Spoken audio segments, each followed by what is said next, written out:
Hey there, so the job site doing crown. Lots of different places here, also the chair rail and the shadow boxing. But I've always had a dilemma of doing stuff by myself. So I was trying to come up with a solution for installing a really long piece of crown, this guy down here. And obviously, I'm going to flip this around. No, I guess I can't. So obviously, it bends. They have a product that I just ordered that can actually help a lot, but I made my own until mine gets here. So it's basically a crown holder, and for this long piece I made two of them.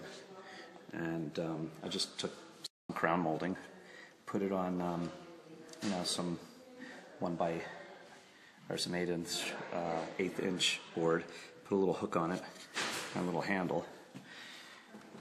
And basically the idea is you hang it up, you hang it once installed, you can remove it. So I'll try it. So anyway, here's the idea. I've got two of them up because this piece is so long. I'll be tying it into this angle here.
Okay, finishing up this crown molding job. See, I'm on the second floor, and this piece I had to put in scaffolding to put up this crown piece. These crown holding clips are awesome. They make the job so much easier for one person. And did a nice splice right there. You can hardly even see it. The curved splice. 45s outside and inside on either one. So there you go. Hey there, I'm going to show you how to do some shadow boxing on the walls underneath the chair rail. In this room that I'm doing, chair rail is already installed here. This is a new house, and the homeowner wanted the white looking paneling with the shadow boxing detail underneath. The white's easy, that's just paint.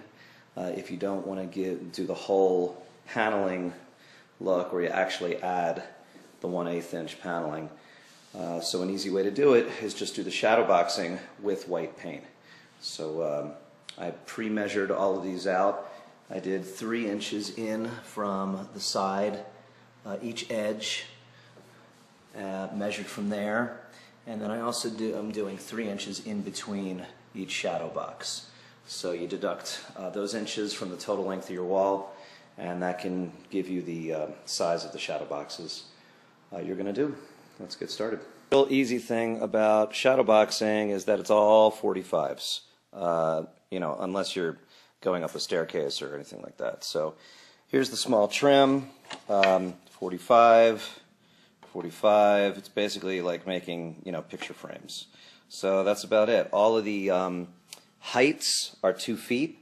So each side of the shadow boxing is 2 feet, and then you just cut to length on the tops and the bottoms. And so it's as simple as that. Tip, to produce less waste. So I did all my measurements. I wrote them down. I've got 38-inch ones. I've got 31.5-inch ones.